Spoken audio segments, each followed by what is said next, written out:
If I were to ask you what the most common titles attributed to Jesus are, what would you guess?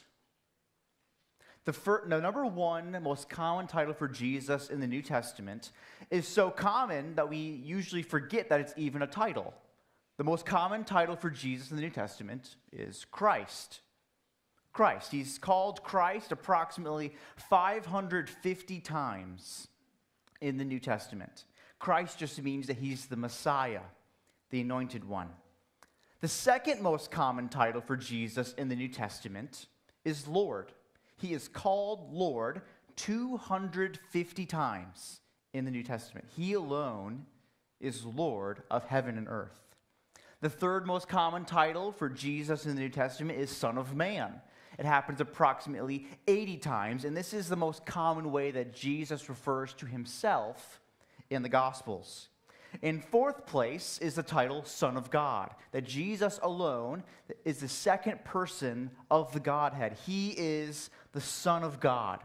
Now, those first four titles make a lot of sense, and we would probably expect those to be at the top.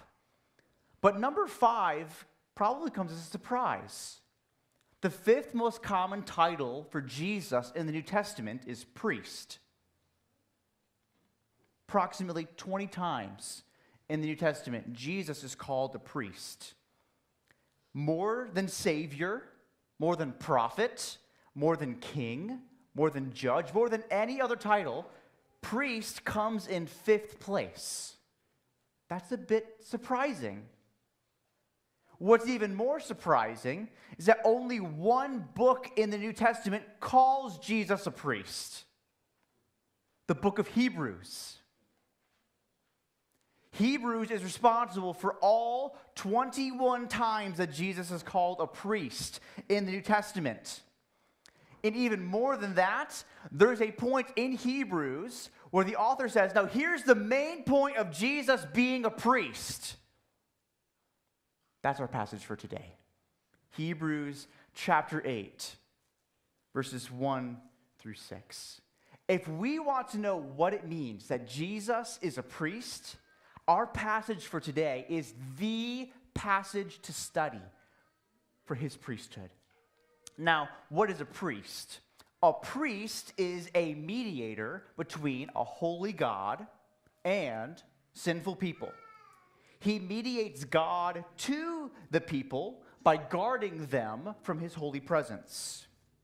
A priest also mediates the people before God by offering sacrifices for their sins. This is what a priest is.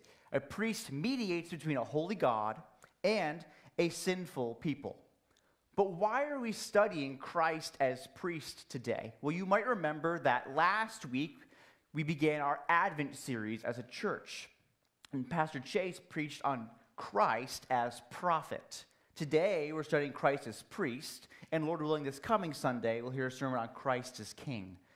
We're studying Christ as prophet, priest, and king. So today, we're studying Christ as priest. And of any passage in the New Testament to understand Jesus' priesthood, it is Hebrews 8, 1 through 6. The book of Hebrews, summarized in one sentence, is all about how Jesus is better. That's what it's all about. Jesus is better than the angels. He's better than Joshua. He's better than Aaron. He's better than Moses. Jesus is entirely and completely better than everything that was in the Old Testament.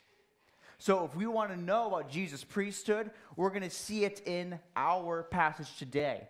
And the reason that the author of Hebrews is so emphatic that Jesus is better is because of his audience. He's writing to a group of Hebrews, to a group of Jews who have professed faith in Jesus Christ. But because they are now Christians and have left Judaism behind, they're experiencing persecution. And their persecution makes them want to go back to Judaism so that their suffering will end. And the author of Hebrews is saying, don't go back to Judaism because Jesus is better. Don't leave him. Stay true to the confession you already made. Hold fast to Jesus. So as we look at Hebrews 8, 1 through 6, I'm going to warn you up front, we're going to jump around a little bit in Hebrews and throughout the Bible, because the way that the author of Hebrews writes, he sometimes argues in a circle to slowly advance his argument. So sometimes he'll say something assuming that you already know something he said earlier in the letter or later in the letter. So we will jump around a little bit, but that's just so we can understand what the author's talking about in Hebrews 8. The reason that this passage is so important about Christ's priesthood is because he says this is the main point. There is no priest on earth who can mediate between you and God. No priest on earth can do that for you. So you need someone who's not an earthly priest. You need a celestial priest, which is why we're going to see this big idea. Trust Jesus alone as your celestial high priest. So as you look at Hebrews 8, 1 through 6, the big idea we will see, trust Jesus alone as your celestial high priest. Jesus is not an earthly priest. He is a celestial priest. His priesthood is founded in heaven, not on earth. And that's what makes him a better priest. So trust Jesus alone as your celestial high priest. Let's read our passage together. Hebrews chapter 8, verses 1 through 6. This is the word of the Lord. Now the point in what we are saying is this: we have such a high priest, one who is seated at the right hand of the throne of the majesty in heaven, a minister in the holy places, in the true tent that the Lord set up, not man. For every high priest is appointed to offer gifts and sacrifices. Thus it is necessary for this priest also to have something to offer. Now if he were on earth, he would not be a priest at all, since there are priests who offer gifts according to the law. They serve a copy and shadow of the heavenly things. For when Moses was about to erect the tent, he was instructed by God, saying, "See that you make everything according to the pattern that was shown you on the mountain." But as it is, Christ has obtained a ministry that is as much more excellent than the old, as the covenant he mediates is better, since it is enacted on better promises. And this ends the reading of God's holy, inspired, inerrant word. So I hope you could see in just these few verses how the author of Hebrews is making it clear. Trust Jesus alone as your celestial high priest. What makes Jesus a celestial high priest? There are three aspects of his priesthood that show how he is a celestial high priest. The first aspect is in verses 1 to 2. Trust Jesus, the royal priest. So a big idea is trust Jesus alone as your celestial high priest. The first aspect of Christ's priesthood is to trust Jesus, the royal priest. Trust Jesus, the royal priest. We're going to see that in these first two verses here in Hebrews chapter 8. So the first verse starts off by saying this: now the point in what we are saying is this: we have such a high priest. Now, the ESV translated it as the point in what we are saying. And that's actually underemphasizing what that word says.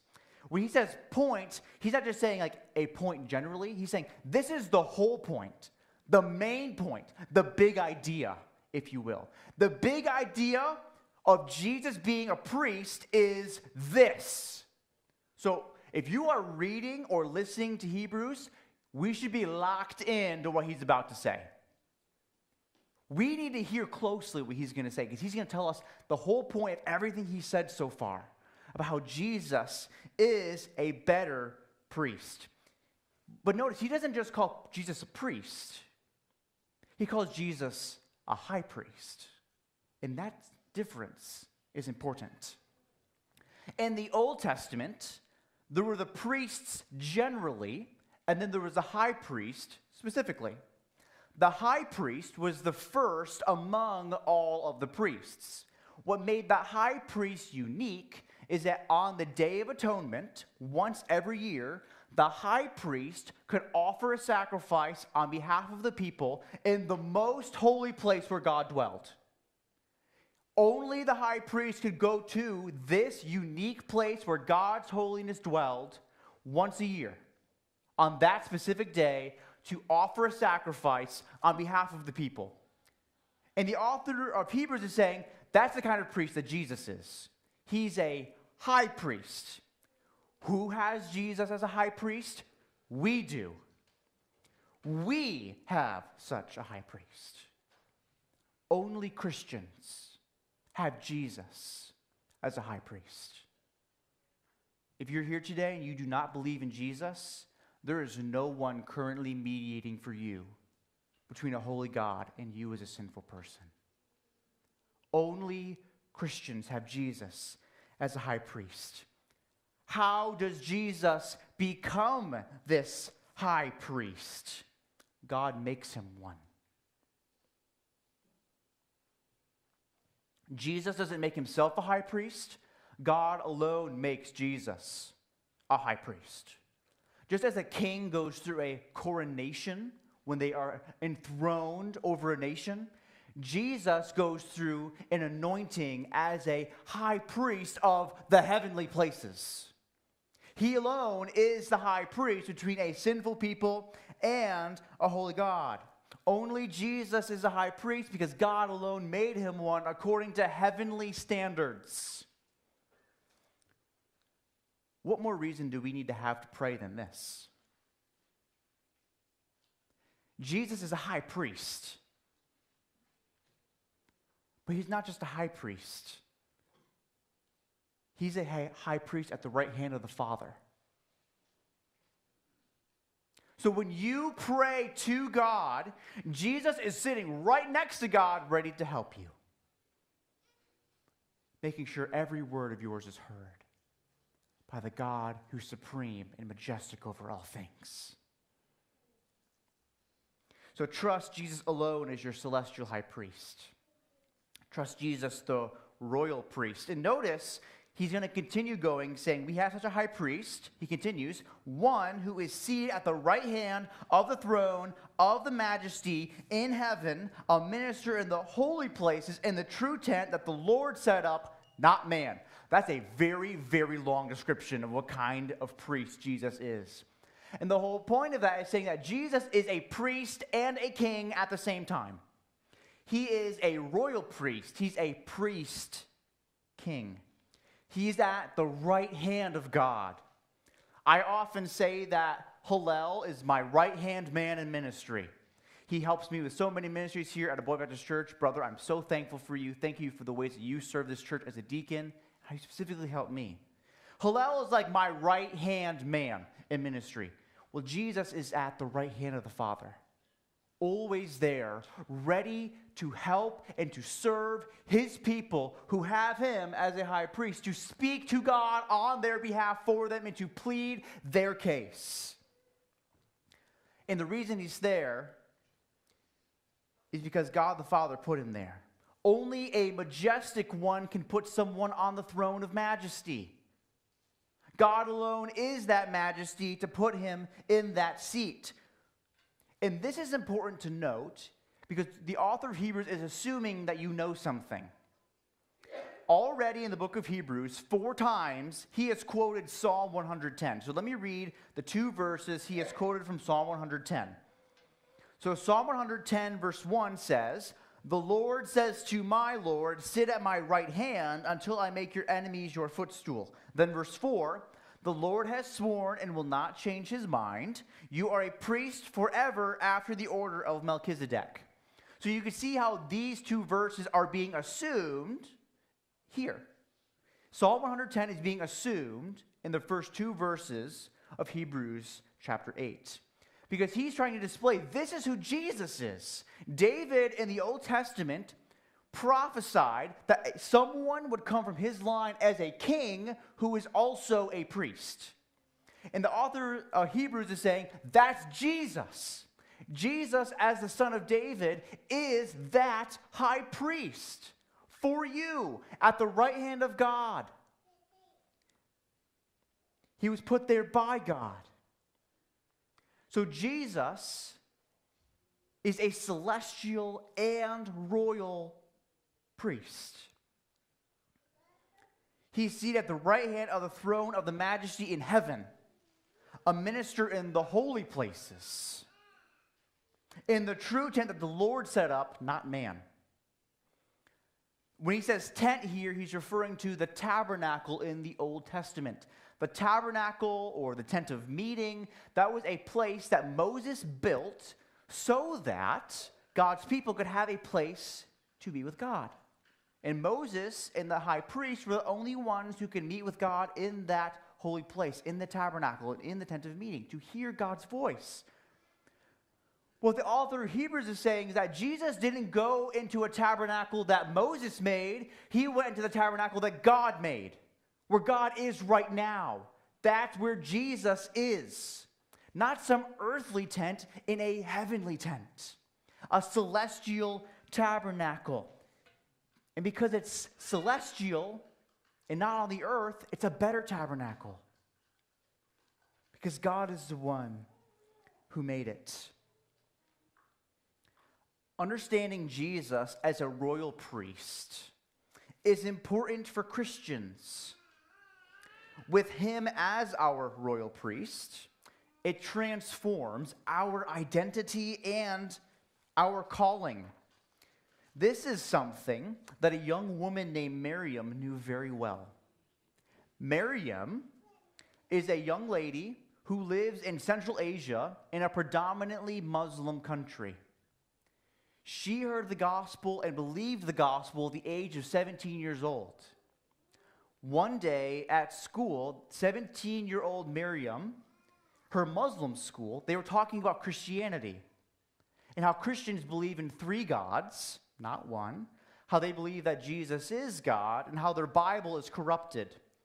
In school, Miriam, only being a Christian for a few months, opposed her teacher in class and brought out her Bible to show her teacher was wrong.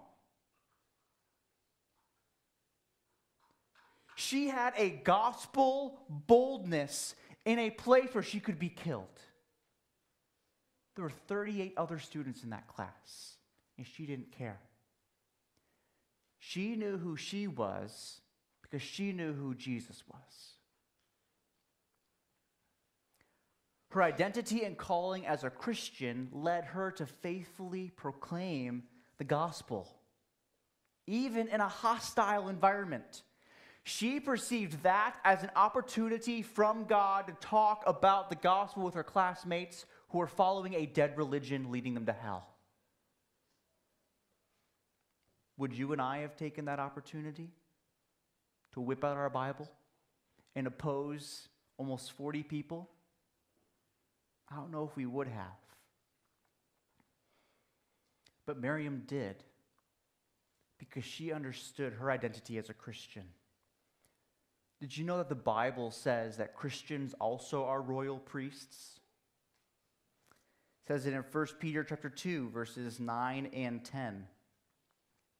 1 Peter 2, 9 through 10 says this, but you, now this is plural, you plural, you all are a chosen race, a royal priesthood, a holy nation, a people for his own possession. Why? So that you may proclaim the excellencies of him who called you out of darkness into his marvelous light.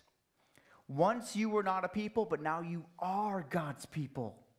Once you had not received mercy, but now you have received mercy. By faith in Jesus, Christians are royal priests, just as Jesus is the royal priest. Why are you, as a Christian, a royal priest? So you will worshipfully evangelize. This is why God chose you. This is why God calls you to be holy. This is why you belong to God, and so you will worshipfully evangelize. That we do this corporately on Sunday mornings, but also individually throughout the week. Evangelism is a command in Scripture, which means if we don't do it, we are sinning. Sin is not just when we choose to do the wrong thing, it's also when we choose not to do the right thing. Not evangelizing is sin. And I am guilty. I'm sure you are too. We are not bold for the gospel like Miriam is. But because she knows God is sovereign, she perceives any opportunity as the opportunity from a holy God. Maybe part of the reason that we are not as bold for the gospel as we should be is we have a bad framework when it comes to talking about Jesus. Has anybody ever heard the language of sharing the gospel before? Ever heard that language before? Sharing the gospel? That's probably the most common way we talk about evangelism. I don't think that language is very helpful, though. Let me explain why I say that. When we say share, it usually means that there's mutual agreement to do something. So if I share a cookie with someone, I agree, and they also agree to share a cookie, right? We don't use the context of share with something that the other person doesn't want. So if we say that we're trying to share the gospel, we're assuming the other person is willing to hear it. So don't hear me saying that you should never use that language, but maybe we should use a different word other than share. And I think the words from 1 Peter 2 are most helpful: to proclaim, to declare the gospel. I think that language is more helpful. You proclaim regardless of what people want to hear. You declare regardless of if people are willing or not. Maybe if we use different language, it would help us to be more bold.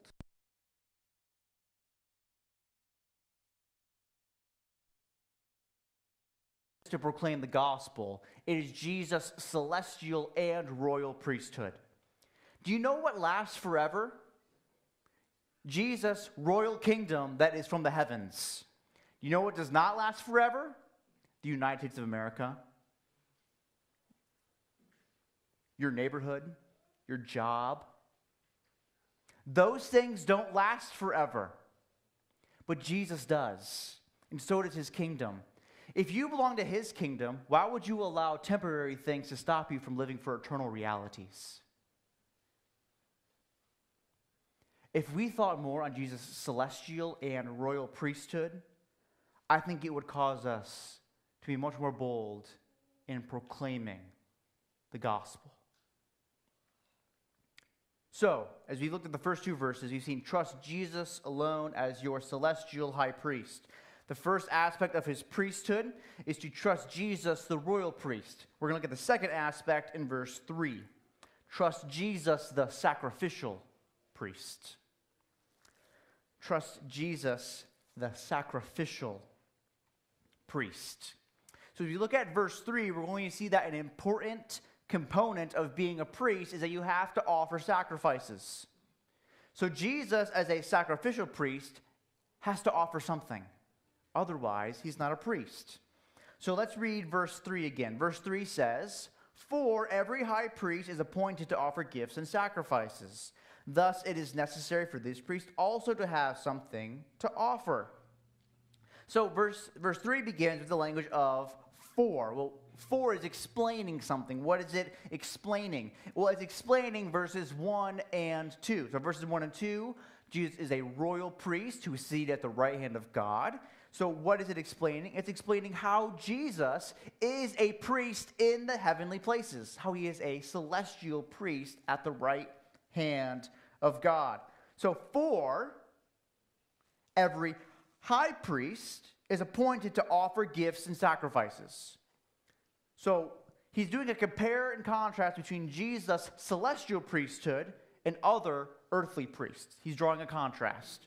Earthly priests have to offer gifts and sacrifices, right? That's part of the definition. You can't be a priest if you don't offer sacrifices, right? That's just not how it works. That'd be like a president appointing someone to the Supreme Court who never wants to render any judgment. That's not what a judge is for. A judge is there to render a verdict. So also is a priest appointed to offer gifts and sacrifices. So what's the point of earthly priests offering sacrifices? Well, the purpose of them offering sacrifices was to bring atonement and reconciliation between sinful people and a holy God. So an earthly priest would find a spotless animal to kill in the place of the sinner, so that the sinner could have a right relationship with a holy God. That's why they offer the sacrifices. So that's what the high priest does. He offers sacrifices to bring reconciliation between God and man. So what does this have to do with Jesus and being a sacrificial priest?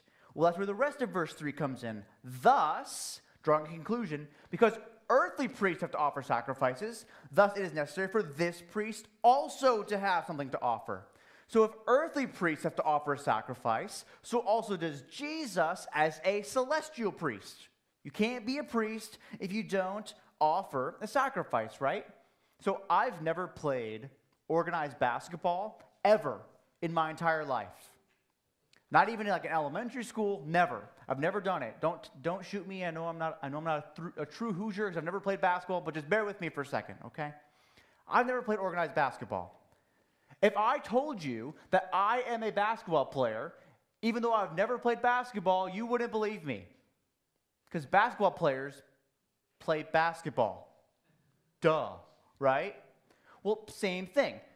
It is necessary for Jesus as a priest also to offer something. Otherwise, he's not a priest. Priests have to offer something as a sacrifice. So what was Jesus' sacrifice? We got to jump somewhere else in Hebrews to help us. So let's look at Hebrews 10, verses 11 to 14. And look at the comparison and contrast between earthly priests and Jesus as a celestial priest. And every priest stands daily at his service, offering repeatedly the same sacrifices, which can never take away sins. But when Christ had offered for all time a single sacrifice for sins, he sat down at the right hand of God, waiting from that time until his enemies should be made a footstool for his feet. You see the connection again with Psalm 110? You can see how it's coming through again? All right, now verse 14. For by a single offering, he has perfected for all time those who are being sanctified. So what did Jesus offer? If he's a celestial priest, he has to have a celestial sacrifice. Where did Jesus come from? The heavenly places. So Jesus lays himself down as a sacrifice, so that all who believe in him are forgiven and released from their sins and might be perfected forever with him in a new heavens and a new earth. This is who Jesus is. His sacrifice was celestial, so we can dwell with God in the celestial places. So how is it that Old Testament believers were saved? Well, Hebrews 10 says it's not by the sacrifices that they offered. It's because of what those sacrifices pointed to. Old Testament believers were also saved by the sacrifice of Jesus. Jesus alone saves, including for Old Testament believers. They looked at those sacrifices and knew that they needed a better one to come. Jesus is the true and better priest because he was the true and better sacrifice. So his sacrificial priesthood is better. And only his sacrificial priesthood can save. Jesus fulfilled all the Old Testament sacrifices. And that alone makes him the sacrificial priest. I want to show you how Jesus fulfilled the Old Testament sacrifices. We don't have time to go through all of them, but let me show you just 3 Old Testament sacrifices that Jesus fulfilled, how Jesus is the true and better sacrifice. First is the Passover lamb. Jesus is the true and better Passover lamb. You read about Jesus as the Passover lamb first in Exodus 12 and Exodus 13. That is the Old Testament description of how the Passover lamb was offered. That the Jewish people, while they were in Egypt, they were told to offer a spotless lamb so that their firstborn would be saved and judgment would pass over their house. Well, what does Paul say in 1 Corinthians 5:7? He says that Jesus is our Passover lamb. Jesus died a substitutionary sacrifice for sinners so that God's judgment passes over all believers. The second sacrifice that Jesus is a fulfillment of is the Day of Atonement. You read about the Day of Atonement in Leviticus chapter 16. And I wish we could do just a full explanation of that, but we don't have time for that. Let me summarize it for you. In Leviticus 16, part of the Day of Atonement involved there being two animals that were sacrificed. One was killed, and its blood was brought into the Holy of Holies by the high priest, but another one of them was killed not by being slaughtered at the neck, but by being sent away. That second animal had the high priest put their hands on that animal, identifying that all the sins of the people are put on that animal. And then what they did is they took that animal and they brought it as far away from the camp as possible. Because what it is symbolizing is that by this sacrifice of this goat or this ram that's brought far away, God takes their sins far away from them and removes it from them.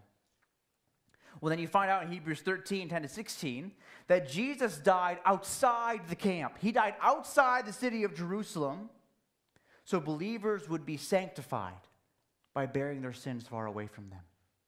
Third sacrifice is the guilt offering. You read about this in Leviticus 5:14 through chapter 6, verse 7. The guilt offering was made so that God's people could have reconciliation with God when they had committed a sin. And Isaiah 53, verses 10 through 12 say explicitly that the coming suffering servant, who was Jesus, would be a guilt offering for the people. Jesus died to satisfy sin's penalty. So believers are restored as righteous in God's sight.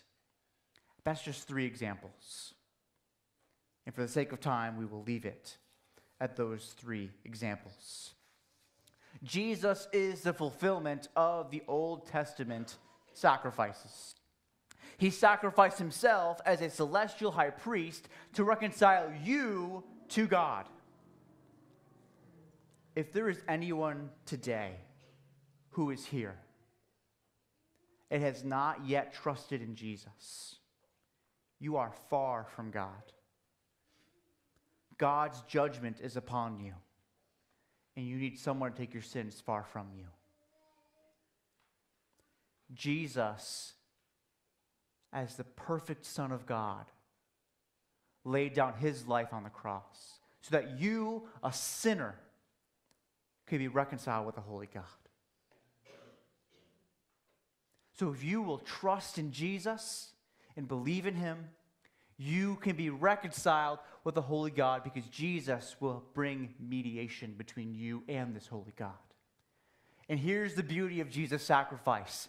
If you believe in Jesus and then you mess up, guess what? You're still in. You don't need another sacrifice. His sacrifice is sufficient once for all time. If you will trust him and you will believe in him, you are eternally forgiven and eternally reconciled with the holy God. So if you don't believe in Jesus, do not leave today without talking to someone about it. You can have reconciliation with God and live with him forever. For believers, this means something important for us as well. So we've talked about how Jesus is a royal priest and how he's a sacrificial priest. But remember, Jesus' royal priesthood means that we are royal priests. But if we are priests as Christians, that means we have to have a sacrifice too, right? By definition. So what's our sacrifice? Ourselves. The New Testament talks about how, as Christians, we are to be living sacrifices for God because we are priests of God, just as Jesus himself is. The purpose of your obedience is to be a priest. By constantly killing your flesh, you are being a living sacrifice in obedience to God. Jesus' sacrificial priesthood should result in us also being sacrificial priests who are holy and righteous as displayed through our obedience. The way that we mirror Jesus' priesthood on the earth is by obeying him. Your obedience directly communicates who you think Jesus is. Or your lack of obedience also shows what you think about Jesus as a priest. So, we've been looking at Hebrews 8, 1 through 6. Our big idea has been to trust Jesus alone as your celestial high priest. We've seen two aspects of Jesus' priesthood. First is to trust Jesus the royal priest. Second, to trust Jesus the sacrificial priest. Now we're going to look at the third aspect of Jesus' priesthood. Trust Jesus the covenantal priest. Trust Jesus the covenantal priest. We're going to see this in verses 4 through 6. What the author of Hebrews is going to convey about Jesus is that what makes him a better priest is that his priesthood is based on a better covenant. The priests of the Old Testament, the covenant that they were trying to mediate was the covenant made through Moses.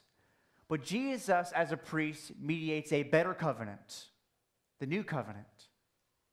And that makes him a better priest. So let's look at verses 4 through 6. I'm going to start in verse 4 and read through the first half of verse 5 for now. Now, if he were on earth, he would not be a priest at all, since there are priests who offer gifts according to the law. They serve a copy and shadow of the heavenly things. So once again, the author of Hebrews is continuing his argument. He says, now if he were on earth, he would not be a priest at all. Why would Jesus not be a priest if he were on the earth? Well, in the Old Testament, priests only came from one of the 12 tribes of Judah, Levi. Only the Levites were priests. You know what tribe Jesus is not from? Levi. Jesus is from the tribe of Judah. So Jesus' priesthood cannot be based upon who he was on the earth. Because if it was based upon that, he couldn't be a priest. And on top of that, if that wasn't sufficient enough, it says that there already are priests from the tribe of Levi who offer gifts according to the law of Moses. So those priests already exist. So Jesus' priesthood cannot be based upon who he was on the earth. Jesus' priesthood has to be celestial. It has to be from the heavenly places.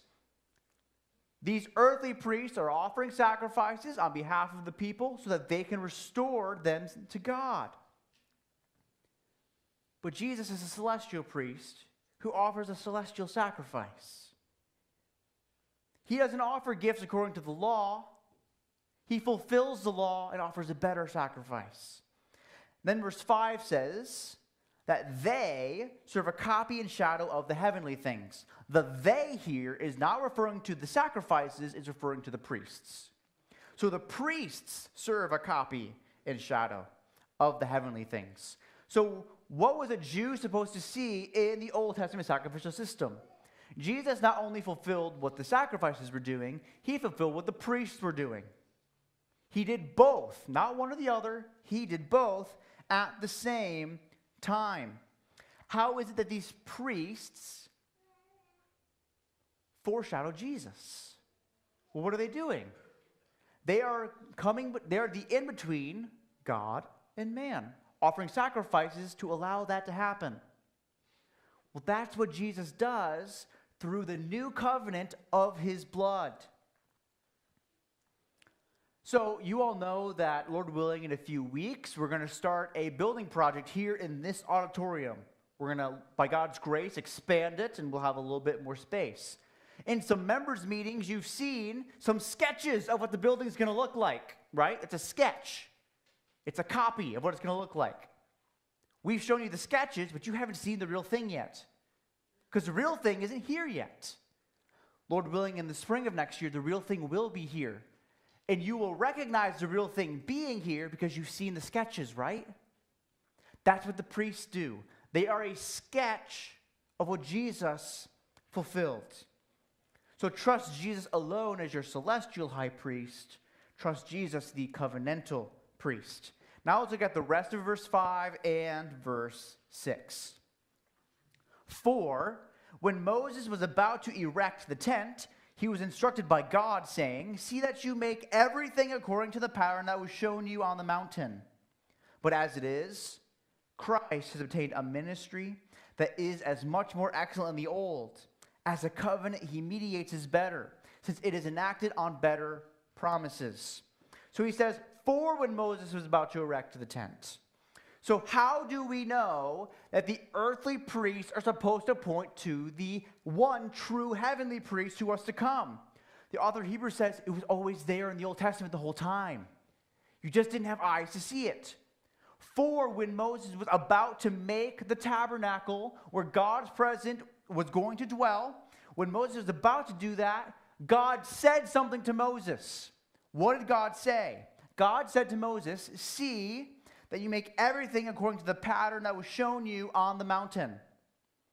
What does the author of Hebrews point? He's quoting from Exodus chapter 25, verse 40. Well, in Exodus 25, Moses goes up on the mountain and he receives instructions from God about how they should build the tabernacle. And he is given the pattern they're supposed to build it according to. What Moses is saying in Exodus 25 is that he saw the actual heavenly tabernacle, the real one, the true one. So when he comes down from that mountain to make the earthly one, it was supposed to mirror the one he saw in heaven. He saw the real thing, came down, and made the copy. So the real thing came down and made it according to the pattern he saw. The reason Moses was shown the heavenly one was so he could build the earthly one. So the earthly tabernacle is just a model. That's all that it is. It's a small-scale model of what was actually in the heavenly places. And that's what they built. So how is Jesus' priesthood better?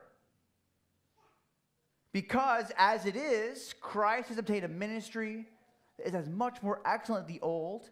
As a covenant he mediates is better, because it is enacted on better promises. Jesus' priesthood is significantly better for several reasons. One, his priesthood is based in heaven, not on earth. His priesthood is based on a better sacrifice from heaven, not from earth. It is based in a heavenly tabernacle, not the earthly copy. It is a ministry from heaven, not one on earth. It is from promises that last forever, not the temporary promises that come from the old covenant. Jesus' covenant is entirely and fully better than the old one. So the author of Hebrews is saying, don't go back to the old covenant. Don't go back to the covenant based upon a worse place and a worse priest that doesn't last forever. Go to Jesus. Trust him. It's always better with him.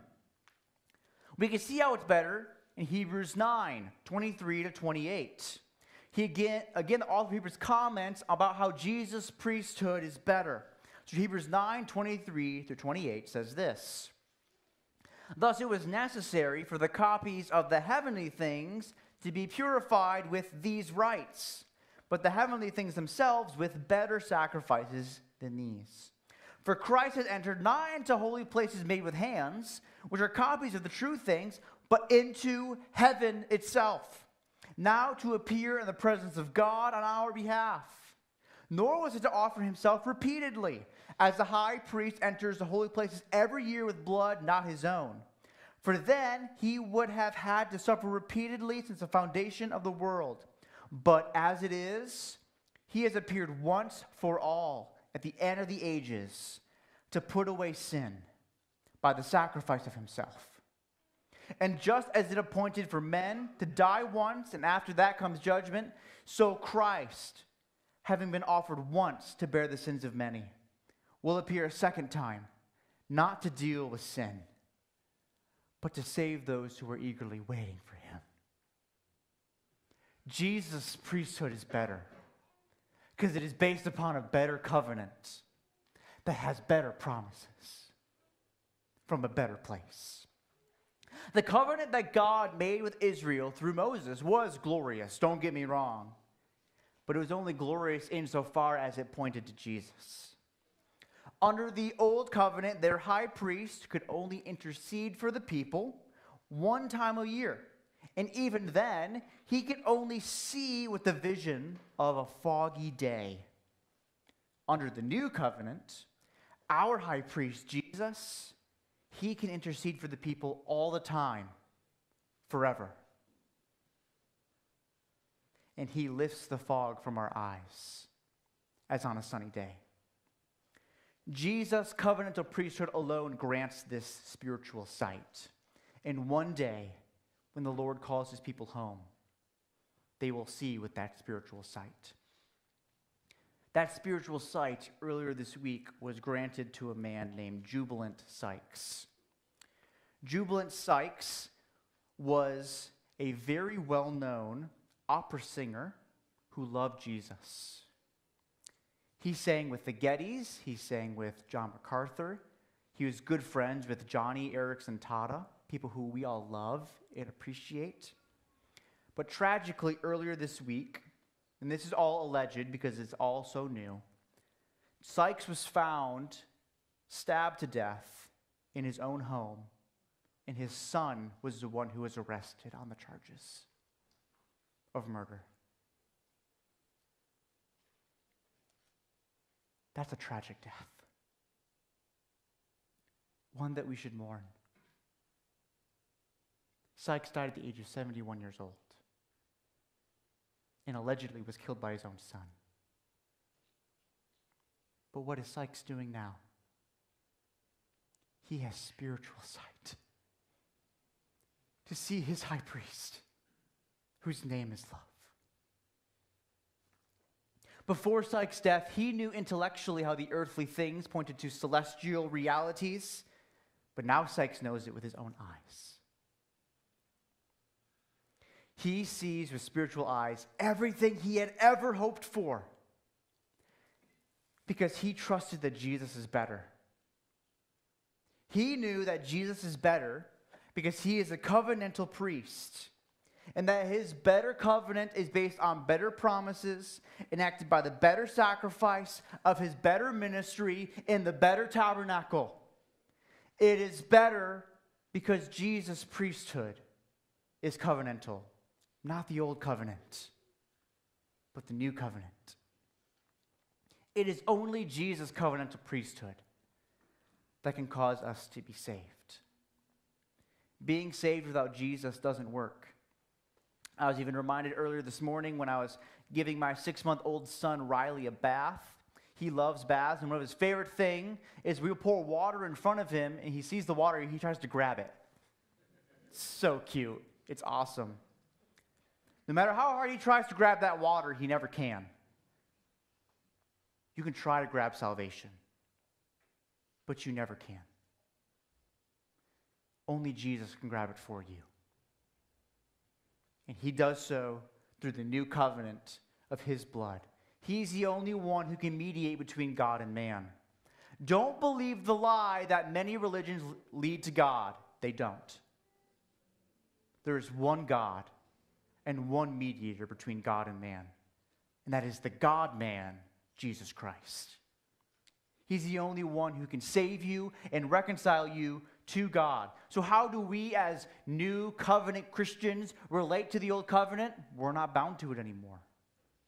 If you've ever wondered as a Christian why you can read through Leviticus and that those laws don't specifically apply to you, we're not bound to that law. We're not bound to the law of Moses. We're bound to the law of Christ that's revealed in the new covenant.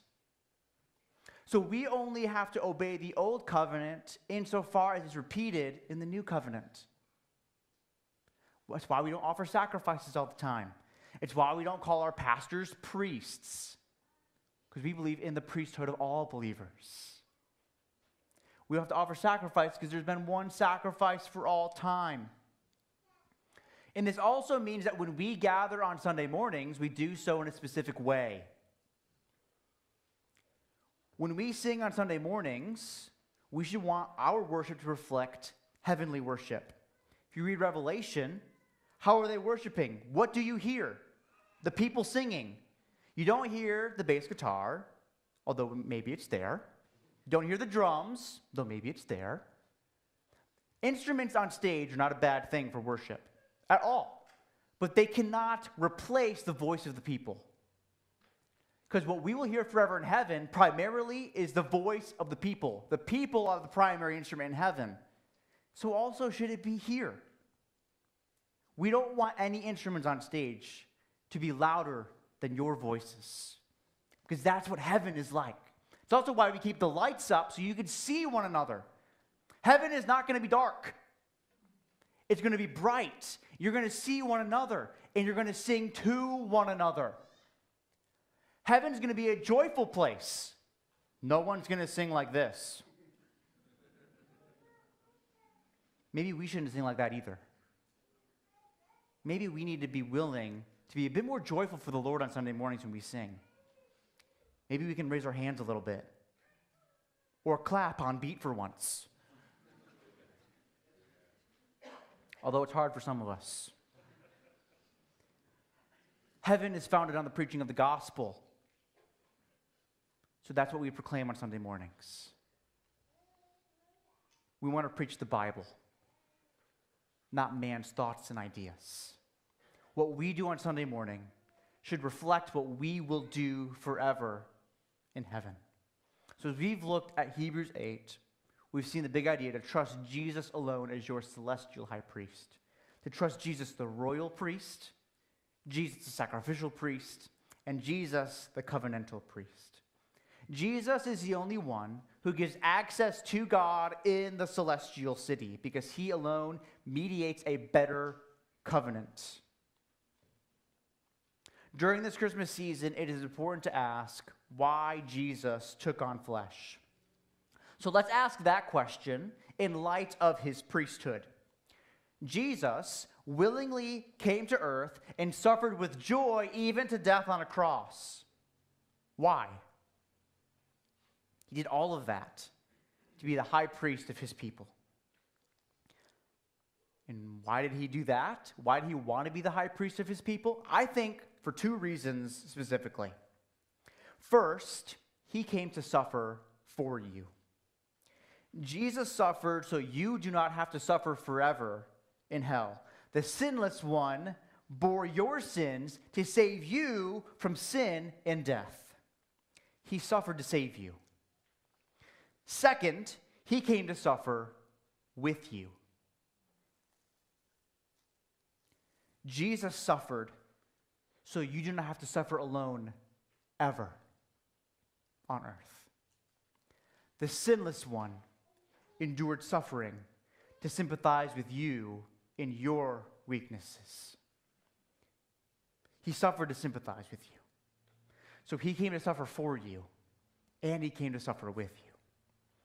This means that Jesus alone and uniquely feels your pain and sorrow even more than you do. He does not withdraw from the brokenhearted, he draws near to the brokenhearted. Whatever your burden may be, Jesus understands, as no one else can. Believers do not grieve as the world does. You can lament with grace, hope, and comfort. Jesus came to save you and to sympathize with you. He may seem far away in the celestial city, but he is with you if you will trust him alone as your celestial priest.